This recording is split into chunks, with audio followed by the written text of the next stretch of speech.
এই চারজন থাকলে হবে। হ্যাঁ, একটু কাছে আসো, চলে আসো। দর্শক, আমি এখন এই মুহূর্তে গুরুদাসপুর মডেল সরকারি প্রাথমিক বিদ্যালয়ের সামনে দাঁড়িয়ে আছি। আজকে পয়লা বৈশাখ। পয়লা বৈশাখে আমি আনন্দ জগতে আমি ছোট ছোট বাচ্চাদের সাথে একটু কথা বলবো। তোমরা কেমন আছো?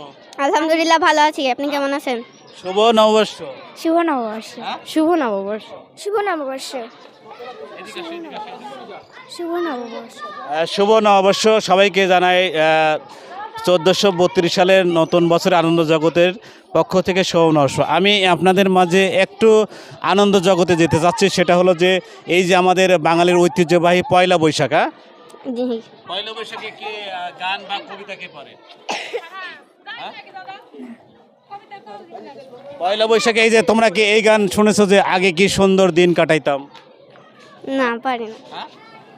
কি পারো তোমরা, কও কি পারো? কিছুই পারো না, তোমাদের ম্যাডাম কিছু শেখায় না। কবিতা পারো না?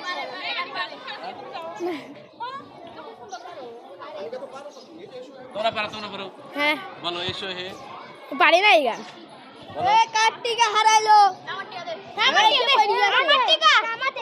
দর্শক, আসলে ছোট ছোট বাচ্চারা একটু ভয় পাচ্ছে। তে আসলে গ্রামের নওজোয়ান হিন্দু মুসলমান সবাই মিলে আমরা মুর্শিদি গাইতাম, আগে কি সুন্দর দিন কাটাতাম। আসলে এই যে দিনগুলো আমাদের মাছ থেকে হারিয়ে গেছে। আসলে বাংলার ঐতিহ্যবাহী মানে পান্তা ভাতে ইলিশ, কাঁচামরিচ, পেঁয়াজ এগুলো কোন আসলে আমাদের কাছ থেকে এবারে বিলুপ্তর পথে চলে গেছে। আমি ছোট ছোট বাচ্চাদের কাছে বলতে চাচ্ছি যে এসো হে বৈশাখ, এসো এসো। কে পারে? হ্যাঁ? কিছুক্ষণ আগে তোমরা গান গুলো দেখলাম। আমার সোনার বাংলা কি পারে?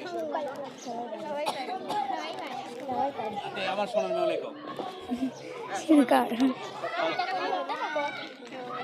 আমার সোনা, আমি তোমায় ভালোবাসি, চিরদিন তোমার আকাশ, চিরদিন তোমার আকাশ, তোমার বাতাস আমার প্রাণে, ও মায় আমার প্রাণে বাজায় বাঁশি সোনার বাংলা, আমি তোমায় ভালোবাসি।